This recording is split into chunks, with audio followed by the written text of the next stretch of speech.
Eh bien, bonjour, bonjour tout le monde. Je suis bien content de vous retrouver ici pour un midi-conférence sur l'intervention gouvernementale. Euh, de mon côté, ça fait longtemps que je m'intéresse à l'intervention gouvernementale et à la manière de la recenser. Il y a plusieurs manières de le faire. On peut s'intéresser aux dépenses budgétaires sous toutes ses formes. Puis, il ne faut pas oublier l'intervention qui pourrait être faite par la fiscalité ou par les dépenses fiscales. Donc, on va vous expliquer ça un peu dans le cadre de la journée du midi-conférence.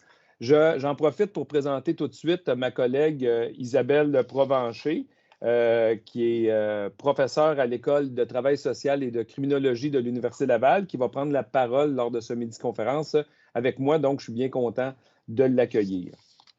Alors, si on avance un petit peu, ce qu'on peut comprendre, c'est que dans le fond, avec Isabelle, on a fait comme une sorte de projet pilote pour essayer de cerner l'ensemble de la protection sociale. Donc, on cherche à identifier les dépenses de protection sociale qui sont encourues par le gouvernement du Québec. Puis, un peu fait, comme je le disais, sous toutes ses formes. Donc, que ça soit fait par le budgétaire, sous forme d'allocation, sous forme de fourniture en nature de services ou via la fiscalité. Il faut y aller le plus largement possible. Et ensuite, bien, on veut aussi identifier ces dépenses de protection sociale-là, elles servent à quel objectif de protection sociale. On va essayer aussi de faire ce genre de regroupement-là. J'en profite aussi pour vous dire que le cahier de recherche qu'on a fait avec Isabelle et André est mis en ligne sur le site d'Achar, donc vous allez pouvoir l'utiliser. Donc, si on regarde, en débutant par les dépenses budgétaires, si on regarde de l'ensemble des ministères du gouvernement du Québec, on arrive grosso modo à 75 milliards de dépenses de programme. Si on cherche à voir à travers ça la proportion des dépenses de protection sociale, Isabelle va pouvoir vous l'expliquer plus dans le détail, mais on arrive à 22,4 milliards du 75 milliards qui seraient des dépenses rattachées au titre de la protection sociale. Donc, grosso modo, sous l'angle budgétaire, il y a 30 des dépenses de l'État de programme qui sont faites au titre de la protection sociale. On constate que ce n'est pas dans chacun des portefeuilles ministériels que la répartition donne 30 Il y a des ministères, c'est presque à la famille, c'est presque la totalité des dépenses qui sont des dépenses de protection sociale, alors qu'il y a d'autres portefeuilles ministériels où les dépenses de protection sociale sont beaucoup plus faibles. Bon, fait que je vais profiter de la tribune pour demander à Isabelle s'il y a des choses à ajouter sur ce diapo-là avant de lui céder la parole pour quelques diapos. Bien, je continuerai sur cette diapo-là, Luc, si ça te convient. Tout à fait. Pour quelques petites affaires à rajouter. Évidemment, la catégorie dépenses de protection sociale, ce n'est pas une catégorie de dépenses nommément identifiée dans les comptes publics du gouvernement du Québec. Donc, comment on a fait pour reconnaître les dépenses liées à la protection sociale dans l'ensemble des portefeuilles ministériels ou dans l'ensemble des dépenses budgétaires?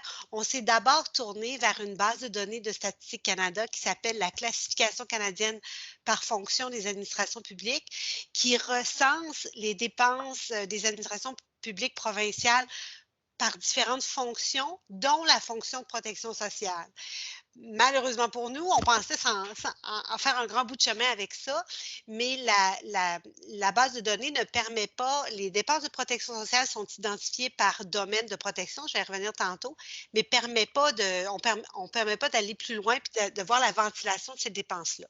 Donc, on a dû construire, opérationnaliser le concept de protection sociale de manière à être capable d'identifier les dépenses qui s'y rapportent dans l'ensemble des dépenses budgétaires. Donc, en analysant les crédits autorisés, dépenses et autres coûts répertoriés dans l'ensemble des 23 portefeuilles ministériels, on a trouvé 8 portefeuilles où il y avait des dépenses de protection sociale, c'est celle que vous voyez sur la diapositive, à travers 16 programmes de dépenses et 47 sous-programmes et ou éléments de dépenses qui leur sont associés. Donc là, on peut aller à l'autre, si ça vous Mhm. va. À l'autre. Parfait. Je Alors, vais te comment... laisser justement faire le Ouais, contour du terrain. oui. Alors, comment on s'y est pris? C'est bien beau de dire on a opérationnalisé le concept de protection sociale, mais comment on s'y est pris? Alors, il faut d'abord voir la protection sociale, ça se comprend comme concept à travers le concept encore plus large de politique sociale. Les politiques sociales, vous savez, c'est cet ensemble de politiques publiques qui s'attachent ou qui est relié au domaine du travail, de l'emploi, du revenu, de l'éducation, de la formation, de la culture, santé, logement, etc. Des fois, au lieu d'utiliser le mot, référé au concept de politique sociale, les gens vont parler de l'État-providence ou de l'État social, du rôle social de l'État ou de sécurité sociale.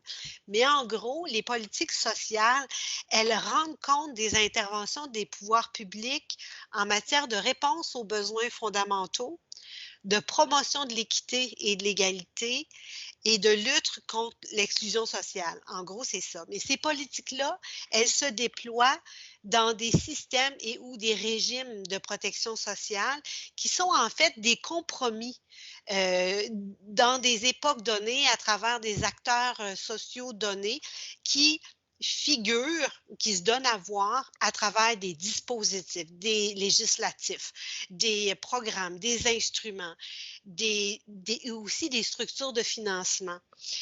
En fonction, généralement, on va dire d'un double principe d'assistance et d'assurance. Donc, les systèmes de protection sociale, ils ont pour visée générale, comme on voit au tableau, un, de protéger contre les grands risques sociaux. Quels sont les grands risques sociaux dans la littérature? On va parler, la vieillesse, l'invalidité, la maladie, la charge de famille, le chômage, l'exclusion sociale, en gros. Et première mission. Deuxième mission des régimes de protection sociale, c'est favoriser le bien-être individuel et collectif et favoriser l'inclusion sociale, qui est plus large que juste lutter contre l'exclusion, notamment en élargissant les opportunités, par exemple par des programmes ou des mesures visant l'égalité des chances. Donc, on aborde généralement, par exemple, le concept de protection sociale dans la littérature à partir des domaines ou des champs de protection sociale, ce que vous voyez dans la colonne de droite. Donc, on a mis les plus souvent évoqués: invalidité, survie, vieillesse, famille-enfant, chômage, logement, exclusion sociale. Il n'y a pas un consensus, évidemment, comme pour tous les gros concepts sur les domaines, mais ce sont les plus populaires, ceux auxquels on réfère le plus souvent. On peut aussi reconnaître ou repérer les traces de l'intervention publique en matière de protection sociale en regardant les objectifs poursuivis par la puissance publique. Et ça se trouve, les objectifs de protection sociale se trouvent à être un peu à mi-chemin entre la visée générale et les domaines de protection sociale. On a décidé d'aller dans cette voie-là pour être un peu plus précis dans nos recherches. Donc, on a identifié 7 grands objectifs d'intervention publique en matière de protection sociale.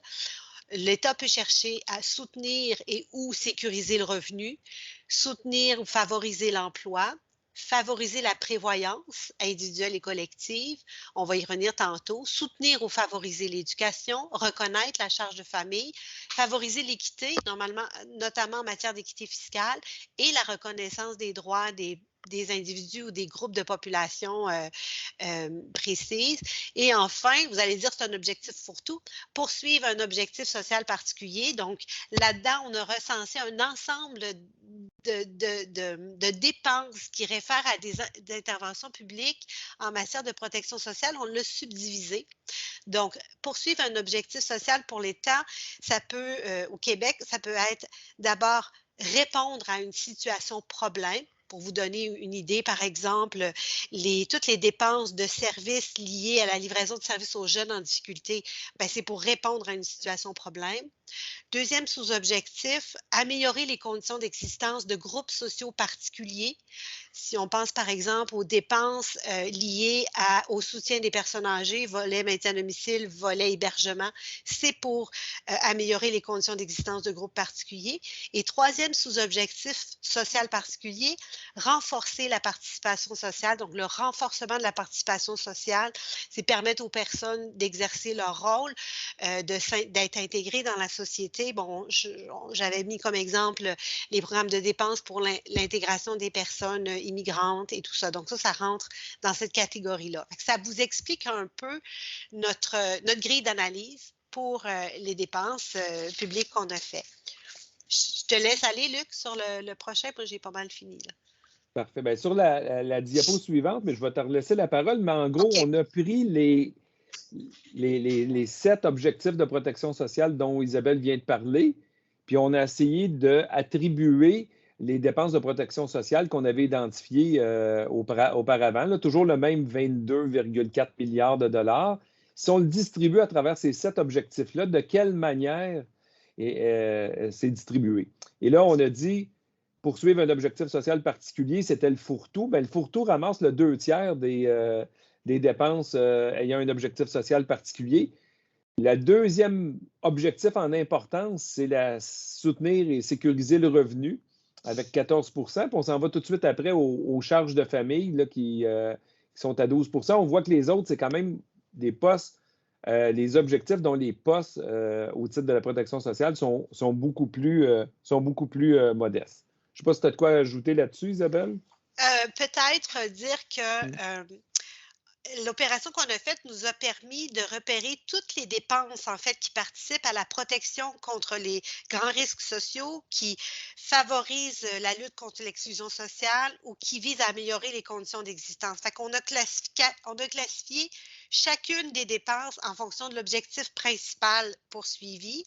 Ça nous a permis de passer d'une classification par portefeuille ministériel et des fois c'était par thème à l'intérieur de ça, à une classification par objectif, avec évidemment cette conséquence que l'objectif social particulier, il est gros comme ça parce qu'il n'est pas décomposé, mais c'est un peu la logique de notre démarche. Voilà. Parfait. Merci. Et donc, depuis tantôt, on vous dit l'importance de regarder la protection sociale, pas juste du côté budgétaire, mais d'élargir. Là, pour le moment, ce qu'on a fait, on l'a fait juste sur le budgétaire. On va maintenant élargir pour essayer de voir qu'est-ce qu'il y en est du côté des dépenses de protection sociale qui sont faites par la fiscalité. Puis, en 2 mots, bien, ce qu'on appelle les dépenses fiscales, ce sont de l'intervention de l'État dont le gouvernement se prive volontairement de recettes pour atteindre, en mettant en place une disposition pour atteindre un objectif. Et donc, quand on va parler par la suite de dépenses fiscales, c'est des dépenses qui seraient faites par la fiscalité en donnant des crédits, des déductions, des prestations offertes par la fiscalité. Des exemples, bien, dans le régime d'imposition, on peut tenir compte d'une personne à charge, on peut soutenir le revenu des familles, notamment pour reconnaître le coût d'avoir des enfants, on peut reconnaître une situation particulière. Tout ça, c'est des dépenses fiscales, celles que je viens de vous nommer, au titre de la protection sociale, mais il pourrait en avoir de d'autres natures. Quand on regarde du côté du gouvernement du Québec, on constate le régime d'imposition à l'impôt sur le revenu comprend 154 dépenses fiscales. Le régime d'imposition du Québec du côté de l'imposition des sociétés comprend 86 dépenses fiscales. Du côté de la TVQ, des taxes à la consommation, incluant le tabac accise, pas accise, mais le tabac et autres, on a 44 dépenses fiscales. Donc, au total, au Québec, seulement, pour le gouvernement du Québec, il y a 284 dépenses fiscales. Nous, dans le cadre de la présente analyse, je pourrais vous dire, si on avait inclus dans l'analyse le gouvernement fédéral, on en aurait eu pratiquement le double. Bon. Nous, dans la présente analyse, on s'intéresse uniquement aux dépenses du gouvernement fiscal du gouvernement du Québec et uniquement à celles faites par le régime d'impôt sur le revenu des particuliers. Et des 154 dépenses fiscales, Isabelle, elle, ce qu'elle a fait, c'est dans son analyse, elle est arrivée à en identifier 65 qui ont le chapeau de dépenses fiscales au titre de la protection sociale. Je vois les questions qui commencent à arriver. On va y revenir un peu plus tard au fil de la présentation, puis peut-être même que les questions seront répondues indirectement au fur et à mesure. Donc, si j'avance à la prochaine diapo, Isabelle, à travers les 3 prochaines diapos, dans le fond, va vous présenter un peu le portrait objectif par objectif. On vous a dit qu'il y a 7 objectifs. On l'a mis de manière détaillée ici pour 3 des 7. Puis par la suite, on va faire une synthèse. Donc, Isabelle, je te laisse aller sur les dépenses de protection sociale concernant l'objectif de soutenir le revenu. OK, c'est bon. Alors, il y a des dépenses budgétaires, il y a des dépenses fiscales ou socio-fiscales. On le verra tout de suite après.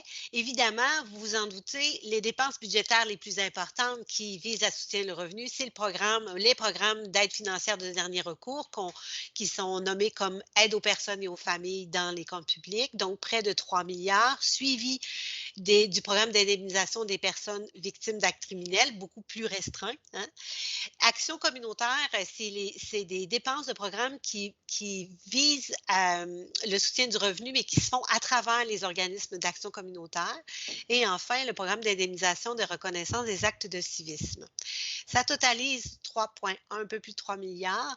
Et c'est de l'autre côté, du côté des dépenses fiscales, on le sait, c'est le crédit d'impôt pour la solidarité, donc 1,7 milliard dans le compte public de 2019-2020, suivi du crédit d'impôt en raison de l'âge, crédit d'impôt pour revenus de retraite. Voyez la différence d'avoir fait ça par objectif versus par domaine.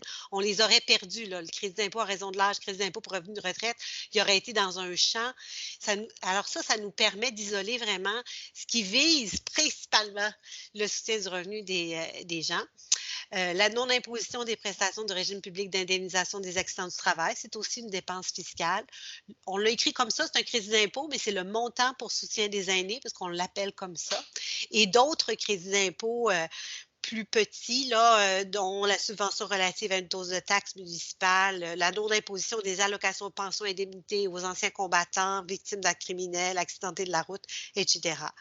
Donc, ça donne, si on regarde les deux, le pourcentage, 54 des dépenses visant à soutenir le revenu sont du côté des dépenses budgétaires contre 45 du côté des dépenses fiscales. C'est l'exercice qu'on a fait pour chacun des objectifs. Donc, identifier de quel programme on parle ou de quelles dépenses, puis voir le rapport entre les deux. Je ne sais pas si tu veux rajouter, toi, quelque chose, Luc, ou ça va? Non, c'est bon. C'est juste pour vous montrer que dans ce cas-là, le quantum, c'est un peu moins de la moitié qui est fait par la fiscalité. Mais vous Oui. allez voir au fil des différents objectifs, ce quantum-là peut varier. Là. Et ce qu'on va vous montrer avec Isabelle, là, dans le fond, qui va le reprendre pour le soutien du revenu, soutenir le revenu comme objectif. Fait Isabelle, je te laisse aller pour celui-là aussi. Bon, alors, soutien de l'emploi. Alors, évidemment, il y a un programme de dépenses du côté des dépenses budgétaires. C'est le programme Mesures d'aide à l'emploi, un peu plus de 878 millions. Ça vise à financer les services et les mesures d'aide à l'emploi destinées à des personnes et clientèles variées. Ceux qui sont connus, les personnes qui ont des mesures contraintes sévères à l'emploi, l'aide à l'emploi pour les personnes handicapées, subventions salariales, etc. Et c'est beaucoup plus du côté des dépenses fiscales qu'on voit l'intervention de l'État du côté du soutien à l'emploi, notamment, vous les connaissez sans doute, là, la déduction fiscale pour les travailleurs, le crédit d'impôt pour prolongation de travail, le crédit d'impôt remboursable pour la prime au travail avec ses volets, c'est un crédit d'impôt destiné aux travailleurs à faible revenu. Crédit d'impôt pour nouveaux diplômés travaillant dans une région ressources éloignées, crédit d'impôt remboursable pour le bouclier fiscal qu'on connaît, qui vise aussi les travailleurs à faible revenu. La déduction fiscale pour option d'achat de titres vise aussi à soutenir l'emploi. Le crédit d'impôt, alors il y en a qui sont beaucoup plus petits, mais on les a tous pris pour faire un total. Donc, vous voyez que la proportion, c'est 35 du côté des dépenses budgétaires et 64 du côté des dépenses fiscales. Luc, veux-tu rajouter quelque chose? Rien à ajouter pour celle-là. J'ai vu passer une question. Je vais regarder, Oui. mais je vais te laisser aller à la prochaine pour la prévoyance sociale où déjà vous allez voir du côté budgétaire la modique somme de la protection sociale faite par le budgétaire. Mais je laisse Isabelle compléter du côté de la fiscalité. Le soutien à la prévoyance, c'est dans la littérature francophone là, qu'on parle de prévoyance, c'est pension provision, là, tu sais, c'est l'épargne pour la retraite. Mais dans la littérature sur la protection sociale, on va parler de l'objectif de soutien à la prévoyance. Donc, évidemment, les régimes de retraite, le régime, la RRQ, il y a des régimes assurantiels qui sont payés par les travailleurs et les employeurs. Donc, nous, on a pris juste les dépenses publiques, des dépenses budgétaires. Évidemment, il n'y en a pas de dépenses budgétaires du côté du soutien à la prévoyance. Ça prend la forme entièrement de dépenses fiscales. Notamment, on le sait, le traitement fiscal, donc déduction, report d'impôt, tout ça, là, on a fait des calculs pour mettre ça ensemble. Donc, on appelle ça traitement fiscal, régime de pension agréé et traitement fiscal, le régime du REER, qui compose la grosse partie des dépenses à ce chapitre, suivi de la non-imposition du revenu de placement provenant d'un CELI, donc 260 millions de dépenses. On n'a pas dit tantôt, là, on l'a pris pour acquis, mais tu sais, les dépenses. Ah oui, Luc l'a dit, les dépenses fiscales, c'est dans le fond, c'est la part qui est pas gagnée par le gouvernement pour pouvoir. Donc, c'est des estimations hein, de pertes. La déduction fiscale. Pour le fractionnement des revenus de retraite entre conjoints et le régime d'épargne invalidité report d'impôt. Donc, c'est 100 du côté des dépenses fiscales pour le soutien à la prévoyance.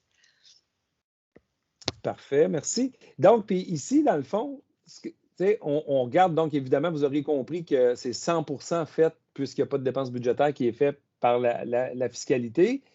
Mais ça, c'est parce qu'on l'analyse sous la lorgnette des dépenses faites par le gouvernement du Québec.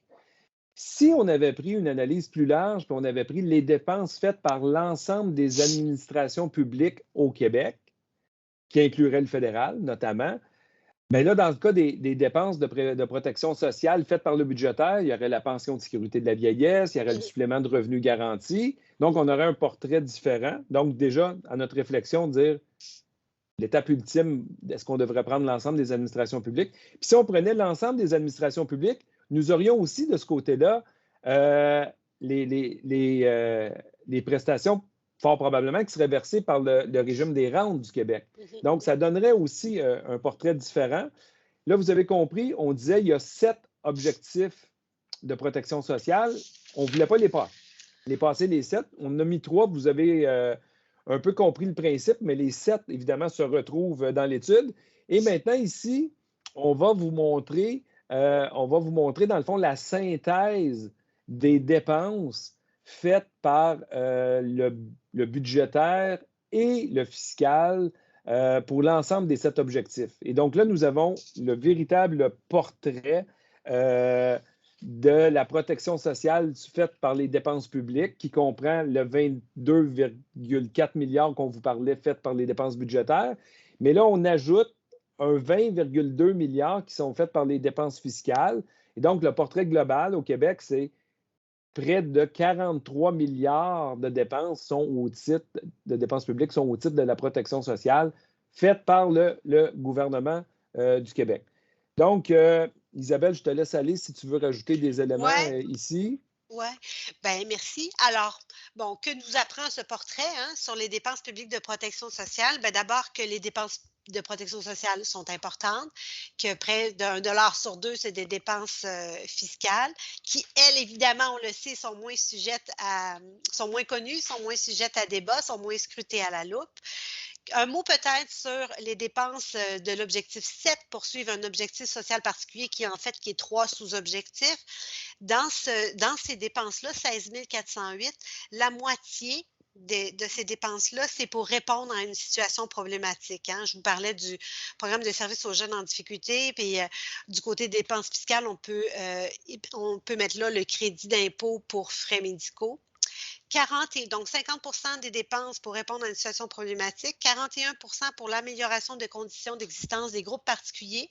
Et là, il y a une bonne partie, si on fait le lien avec les domaines de protection, il y a une bonne partie qui est liée au champ de la vieillesse, notamment le crédit d'impôt pour maintien à domicile, par exemple. Ça fait beaucoup partie des dépenses liées à l'amélioration de conditions de groupes particuliers. Puis 9 lié au renforcement de la participation sociale. Donc, c'est quand même une proportion minime liée au grand objectif de poursuivre un objectif social particulier. C'était ça que je voulais rajouter. Isabelle, dans la discussion, on a eu 2 questions qui concernaient la diapo 6. Je vais tenter de la remettre. Sinon, dis-moi, c'est laquelle? Donc, c'est la diapo qui apparaît à l'écran. C'était les dépenses budgétaires. Oui. Les gens se demandaient, je suis revenu, là, à la diapo ressemble, là, mais c'est les dépenses budgétaires par objectif.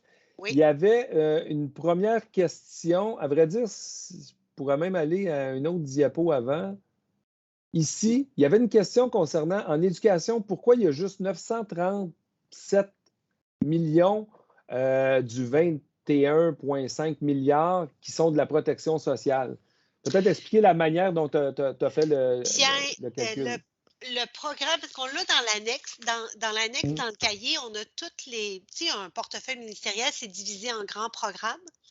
Puis on a, écoute, c'est tout le financement des cégeps, puis tout ça, là, c'est bien de l'argent, ça, là. Nous, on a regardé, c'est composé des bourses consécutives aux prêts, paiement aux banques, là, puis c'est vraiment l'aide financière aux études. C'est ça. Ça veut dire qu'on est conscient qu'il y a des dépenses relatives au fait qu'il y a des écoles primaires, secondaires, cégep, université, mais ça, c'est des dépenses d'éducation qui sont, bien que s'éduquer, ça contribue à notre bien-être, c'est pas au titre de la protection sociale individuelle, là. Donc, c'est pour ça que c'est peu, puis c'est la même chose aussi pour la prévoyance, que j'avais déjà en partie répondu, là. C'est vraiment ce qui est fait au titre de la prévoyance pour les individus. Donc, je retourne à notre diapo où nous étions rendus. Excuse-moi. Nous approchions. Oui. Je peux peut-être juste clarifier, j'ai trouvé l'annexe, là. On a pris le programme Aide financière aux études et développement du loisir et sport qu'on a pris. Ils ne sont pas liés aux mêmes objectifs, là, mais c'était ça dans le programme de dépenses, dans l'ensemble des programmes de dépenses de ce portefeuille-là. Ce sont les 2 programmes ou sous-programmes, je ne sais pas s'ils sont qu'on a repérés. Parfait. Donc, on arrive déjà quand même vers la fin. Puis Isabelle, quoi retenir de ce genre d'analyse-là qu'on a fait, là? Bien, d'abord que, bon, tu as écrit à juste titre, la manière d'offrir la protection sociale évolue, on le sait dans nos sociétés. Qu'est-ce que ce portrait montre? Bien, il montre une fragmentation des dispositifs qui ont été instaurés à des périodes variées, qui visent des objectifs variés, des groupes de population variés, qui veulent répondre ou combler des besoins variés, ce qui n'est pas un problème en soi. Ce qui est un problème, c'est qu'ils n'ont pas nécessairement de lien constitutif les uns avec les autres. Et les comprendre seulement par domaine limite la compréhension qu'on a, puis évidemment, l'intervention qu'on peut faire à leur sujet. Ça dit aussi, évidemment, qu'on ne peut pas limiter l'analyse de la protection sociale aux dépenses budgétaires parce que près de 50 passent par les dépenses fiscales. Puis, le recours aux dépenses fiscales, il est variable. Puis, les dépenses fiscales, comme je le disais tout à l'heure, elles sont moins objet de débat, moins scrutées à la loupe. Présentement, dans les comptes publics du gouvernement du Québec, on indique environ 5 milliards de dépenses de protection sociale, une douzaine de mesures de dépenses qui sont considérées comme des transferts aux personnes, donc considérées comme des dépenses au chapitre des dépenses budgétaires, mais elles ne sont pas intégrées aux différents portefeuilles ministériels ou à des objectifs auxquels on pourrait les relier. Donc, notre connaissance, elle est limitée encore plus des dépenses fiscales. On en a repéré 20 milliards et non pas juste 5 milliards en faisant le tour comme il faut. Ça, je voulais dire. Parfait. Puis, c'est ça, tu sais, je pense que ce qu'on voulait faire, c'est un peu faire la preuve qu'il ne faut pas se limiter au budgétaire. puis dans un contexte où près de la moitié des dépenses sont faites par la fiscalité. Donc, si on veut faire les bons constats sur la protection sociale, ça prend les bonnes données. Fait que c'est un peu ici ce qu'on cherchait à montrer par ce document-là. Il nous reste une seule diapo avant de passer aux questions. Je vois déjà une main levée. Isabelle, pour la suite, y a-t-il des choses qu'on doit penser? Oui, oui, des affaires, je voulais dire. Surtout là. Mais oui, je vais y aller rapidement, simplement en disant, parce que tu dis la suite, qu'est-ce qu'on fait à partir de là? Renouvellement de la protection sociale. En 2018, la revue Finances et Développement de la Banque mondiale avait publié un dossier spécial sur le renouvellement de la protection sociale en faisant valoir la nécessité d'imaginer la protection sociale, d'imaginer ou de concevoir de nouveaux systèmes de protection sociale qui puissent continuer à assurer leur fonction originale de combattre contre la pauvreté, aider les ménages à gérer l'incertitude dans un monde du travail qui a changé. Puis la COVID est venue un peu servir de catalyseur à ce discours sur le nécessaire renouvellement de la protection sociale avec en point de mire l'établissement d'un revenu minimum garanti comme pouvant être le véhicule de ce renouvellement-là. C'est un peu l'esprit dans lequel on a fait cette analyse-là pour pouvoir ensuite jouer sur la possibilité d'un revenu minimum garanti. Comment faire au-delà des coûts qu'on pourrait annuler ou des dépenses qu'on pourrait annuler qui pourraient servir à financer le revenu minimum, comment on peut regarder la répartition des dépenses fiscales dont on ne sait pas grand-chose, à quel point la part va à quel groupe de population, etc. Puis aussi, ça pose le défi d'analyser. On est capable de repérer les objectifs poursuivis par les grands programmes de dépenses, mais qu'en est-il des résultats obtenus? Il y a un défi du côté de l'évaluation des programmes aussi, qui sont nombreux. Là, ça aussi, ça fait partie un peu des enjeux qui nous attendent. Parfait. Moi, de mon côté, je pense que la suite, ça serait d'élargir l'analyse. Ce qu'on a pu faire pour la protection sociale, on pourrait le faire pour l'ensemble des dépenses au Québec, puis dire qu'elles soient faites par le budgétaire ou par le fiscal. Imaginez que nous aurions pour chaque mission de l'État la part faite par le budgétaire et la part faite par la fiscalité. Si c'est par chaque mission ou par chaque ministère, c'est des initiatives qui ont déjà été faites ailleurs. Puis je dois te dire, il y a quand même un pas qui a été fait au Québec, là, et c'est grâce aux comptables.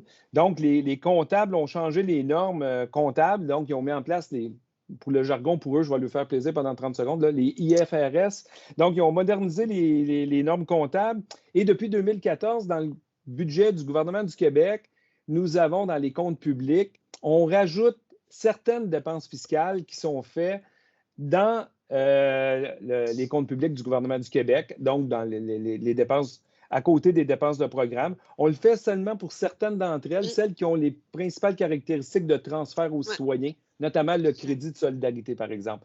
Puis un autre élément d'élargissement qu'on pourrait faire, je reviens à la notion de protection sociale, mais tantôt, je vous ai lancé une petite perche là-dessus. Imaginez si on le faisait au Québec, mais pour l'ensemble des administrations publiques, où là, on inclurait à la fois les dépenses de protection sociale budgétaires et fiscales faites par le fédéral, par les municipalités et par certains régimes étatiques, là, comme le régime des rentes, là, qui est un organisme quasi public. Là. Donc, ce serait un peu la suite des choses qui pourraient être faites. Pendant que nous présentions, un collègue à nous a mis déjà dans la conversation le lien pour que vous ayez accès à l'étude. Vous avez juste à cliquer dessus. Puis pour le reste, on est maintenant, l'heure est venue de passer à la période de questions. Donc, on a répondu aux questions qui étaient au début dans le blog. J'irai à, moi, il y a une main levée de l'ex-ministre François Blais et professeur à l'Université Laval. Donc, on vous passe la parole, M. Blais.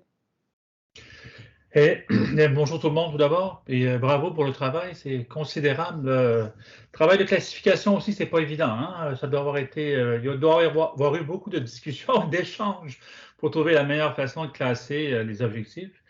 Une question, je crois que dans la catégorie soutien de revenus, vous n'avez pas considéré le montant de base ou l'exemption personnelle. Est-ce que je me trompe?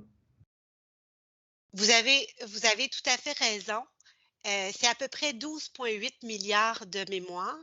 On a pris le concept de dépenses fiscales et les dépenses fiscales sont des dérogations au régime, aux dispositions régulières. Et comme c'est dans le régime de référence, tu me corrigeras, Luc? Ouais, je pourrais, oui. Oui, vas-y. Ben, je pourrais prendre la balle au bas, Isabelle. Mais effectivement, c'est dans la notion de dépenses fiscales, tant au fédéral qu'au Québec, on essaye de dessiner un système fiscal de référence. Puis après ça, on dit, est-ce qu'on y déroge? Et dans le système fiscal de référence, c'est vrai qu'il y a un montant personnel de base qui coûte cher, mais ce n'est pas une dépense fiscale. Ça fait partie de la structure de référence parce que les gens qui ont analysé, qui ont défini qu'est-ce qu'était le système de référence versus les dépenses fiscales, ont dit on pourrait abolir le montant personnel de base et mettre un taux zéro dans le barème. Et comme le barème fait partie du système fiscal de référence, bien, le montant personnel de base de facto en fait partie. Mais vous avez raison de dire qu'il y a beaucoup d'argent qui est fait en mettant un taux zéro ou un montant personnel de base dans la structure d'imposition. Moi, je vous invite peut-être à continuer d'y réfléchir. Je comprends très bien l'argumentation. L'argumentation est très bonne, mais bon, ça a toujours été présenté comme une forme de sécurité du revenu dès les origines, dès 1917. Quand les gouvernements le bonifient, l'améliorent et disent que c'est pour aider à lutter contre la pauvreté, donc c'est encore présenté comme une mesure de sécurité du revenu. Et en plus, dans vos réflexions à venir, je vois là qu'il y a peut-être des réflexions à venir sur les nouvelles formes de revenu minimum garanti. La façon dont vous allez le considérer va jouer beaucoup sur si vous préférez, vous allez davantage vers une forme plus universelle ou plus vers une forme d'impôt négatif. Donc, ça pourrait être intéressant éventuellement dans la réflexion sur des modèles de revenu minimum dit, de voir exactement comment, parce que de toute façon, à mon avis, il devra être réorganisé si on va vers un impôt négatif ou d'autres formes de revenu minimum garanti. Alors, je comprends très bien l'explication, elle est bien justifiée, mais en même temps, il ne faut peut-être pas l'exclure tout de suite compte tenu de la façon dont le gouvernement lui-même le considère et compte tenu aussi de son potentiel si on veut réformer les transferts aux personnes. Mais merci encore beaucoup, je suis très impressionné puis je vais aller lire votre travail. Mais merci. Mais évidemment, si c'est pas parce qu'on ne l'a pas mis ici dans cerner la protection sociale dans les dépenses budgétaires et fiscales qu'on ne le mettrait pas éventuellement dans l'analyse pour une révision du concept de revenu minimum garanti. C'est clair que dans ce cas-là, ça pourrait en faire partie. Ce n'est pas parce qu'on ne l'a pas mis ici qui est de facto exclu pour le reste de l'analyse. Est-ce qu'il y a d'autres questions? Je vais regarder dans On pose des questions ici. Je ne sais pas, Isabelle, on me dit, est-ce que votre étude sera étendue aux revenus de ces différents objectifs et différents domaines? Donc, nous, on a regardé les dépenses faites par différents domaines. Ben, oui. Mais je ne pense pas qu'on pourrait parler de différents domaines comme quels sont les revenus qui sont perçus, là, parce que c'est un peu dur de diviser l'impôt sur le revenu en différents domaines. Là, ça sert à financer les services publics. C'est vrai que les comptes publics, je pense que c'est la partie 3, là, nous on était dans partie 4, là, dépenses par programme, coûts par programme. C'est vrai qu'il y a toute l'analyse sur les revenus, mais cette étude, elle est vraiment pour nous un premier pas dans un chantier pour, parce que vous le savez, on vient de faire paraître un article là-dessus dans Nouvelles pratiques sociales. C'est vraiment pour nous la première étape d'un chantier auquel on s'attaque sur l'estimation des coûts d'instauration d'un volet québécois d'un revenu minimum garanti au Québec. Donc, on est plus intéressé aux dépenses qu'aux revenus. Voilà. C'est une première étape, ce travail-là, de quelque chose qu'on veut porter plus loin. On a une autre question qui nous est posée concernant je présume, là, on parle de 8,9 milliards, là, je présume que c'est autour de la prévoyance. On parle de la déduction REER et les régimes de retraite. Puis la question qui nous est posée, c'est est-ce que ce n'est pas simplement des revenus reportés? Mais là, je peux quand même garder la balle puis tenter de vous répondre pour dire oui, c'est sûr que si vous déduisez de l'argent dans votre REER, normalement, un jour, vous allez le retirer de votre REER, et c'est d'abord davantage un report. Mais quand on analyse au Québec pour cette année en cours, on a le coût de la déduction, le coût de la non-imposition du rendement à l'intérieur du REER, et on inclut pour cette année tous ceux qui ont sorti de l'argent de leur REER parce qu'ils sont rendus à leur retraite ou qui ont eu besoin d'argent. Et c'est au net qu'il y a un coût pour l'État pour cette année donnée.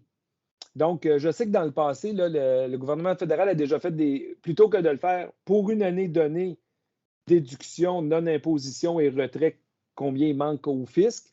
Il y en a qui faisaient sur un cycle de vie, mais ça amène quand même malgré tout un coût pour l'État. Ça, c'était pour la question autour du report de revenus autour du REER. Il y a une autre question. Je la lis en même temps. Isabelle, on verra après qui. Y a-t-il un indice pour connaître l'effet économique multiplicateur de notre économie d'une protection sociale? À contrario, connaître l'impact économique d'un retrait d'une ou des protections. Je vois qu'il y a une main levée. Je vais aller vers la main levée tout de suite après. Il n'y a pas d'indice comme tel pour chacune des dépenses de protection sociale, quel est l'effet multiplicateur, là. Mais c'est clair que de manière générale, avec des taux variables, une dépense de l'État entraîne un effet multiplicateur. Après ça, il reste de voir son amplitude. Cela dit, après ça, il faut avoir des impôts pour financer la dite dépense, puis l'impôt amène un effet négatif. Donc, un dans l'autre, des fois, ça peut s'effacer. Donc, ce n'est pas si clair que ça, parce que sinon, on ferait de plus en plus de dépenses s'il y avait juste des effets bénéfiques à faire des dépenses, là. Mais dans certains cas, il y a des dépenses qui sont structurantes, il y a des dépenses qui entraînent un effet multiplicateur plus fort que d'autres. Il y a M. Gauthier qui a une question. On vous céderait la parole. Peut-être ouvrir votre micro, M. Gauthier. Il n'y a plus de parole? OK, d'accord, parfait. C'est bon. Il n'y a plus de questions, pardon. Donc, c'est bon. Moi, je ne vois plus de questions non plus apparaître. Alors, j'en profiterai au nom de la chaire pour remercier Isabelle qui a collaboré avec nous pour cette étude et pour remercier... Ah, il y a François Blais qui a levé la main. Oui, une petite chose, en vous écoutant, je me disais, il y a aussi l'enjeu des transferts qui sont individualisés et non individualisés. Hein? Je ne sais pas si ça risque de revenir parce que dans vos calculs éventuellement, là, ça risque de revenir parce que si on va vers une société dont les transferts vont être plus individualisés, je pense qu'on s'en va vers là au 21e ou au 22e siècle peut-être, il y aura des perdants et des gagnants dans ce type d'approche. Hein. Il va falloir aussi réfléchir à ça parce que ça représente des coûts et des transferts importants. Voilà. Excuse. Oui. Juste faire un rebond là-dessus, je regardais ça justement parce qu'on peut analyser aussi les dépenses, mais si on sort des objectifs, par les transferts aux individus. Puis les transferts aux individus, 90% des transferts aux individus, c'est dans les portefeuilles de Emploi, Solidarité sociale, Ministère de l'Habitation et Justice. Donc, probablement lié à la justice alternative, là. Alors, oui, c'est l'autre. On a poursuivi nos analyses, particulièrement des dépenses fiscales pour la répartition selon les groupes de population et tout ça. Mais oui, ça fait partie des angles par lesquels on va être capable de cerner davantage qu'est-ce qui est dépensé, dans quel objectif, de quelle manière et pour donner quoi. Et ça va surtout à qui? Plus on va accumuler des connaissances, plus on va être capable d'arriver avec une proposition peut-être de revenu minimum garanti qui puisse atteindre les objectifs pour lesquels il serait destiné. Alors, j'en profite pour terminer, pour dire merci à tous d'avoir été là. Je vois que vous avez été quand même assez nombreux. On l'apprécie vraiment que les gens se connectent comme ça. Puis on essaie de le faire court. Comme ça fait en sorte aussi que les gens disent la prochaine fois, on fait ça en mangeant, puis on peut retourner travailler dès 13 heures. Donc, je vous salue, je vous remercie et je vous dis à la prochaine. Au revoir. Merci, merci.